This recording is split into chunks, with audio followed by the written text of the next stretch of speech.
European Union was founded for peaceful purposes by peaceful nations, one of them being France, which is now hell-bent on creating peaceful nuclear power. But the other peace-loving nations of the peaceful EU are not at peace with the whole thing.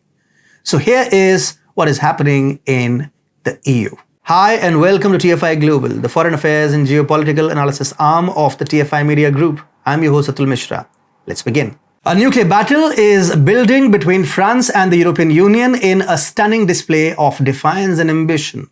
The stage has been prepared and it appears that the entire Eastern European Union, Italy, Sweden and a slew of other countries have joined the rebellion against the EU's nuclear diktats. Prepare to be rattled when the tectonic plates of European politics shift. Everything started with France's unquenchable nuclear ambitions. The French, known for their love of good wine, superb cuisine, and now nuclear power, have set their sights on becoming Europe's nuclear superpower. But the EU has different ideas.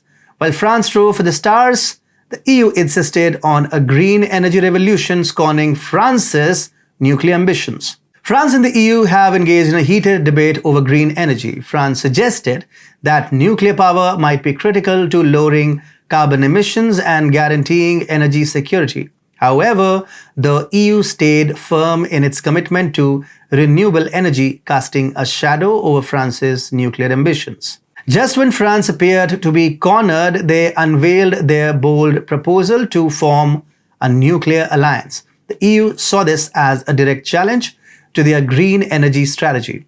But hold on, there's more, as 15 member countries indicate interest in joining France's nuclear alliance. The plan intensifies, the plot thickens.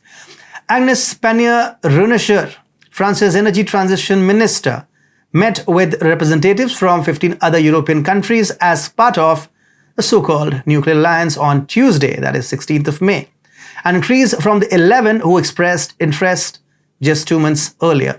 On Tuesday, countries gathered in Paris to discuss measures to reduce their dependence on Russian fossil fuel and build a European nuclear sector. Participants were from Belgium, Bulgaria, Croatia, the Czech Republic, Finland, Hungary, the Netherlands, Poland, Romania, Slovenia, Slovakia and Estonia.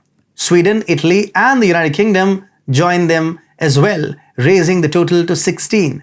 The summit comes after 2 others in Stockholm in February and Brussels in March.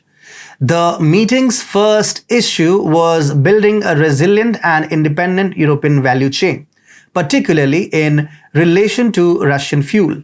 According to Pannier-Runacher's office, representatives addressed the EU's position in this sector. As Eastern European countries are particularly dependent on Russian fuel, the United States, South Korea, Japan and other nuclear countries are ready to help, the office said.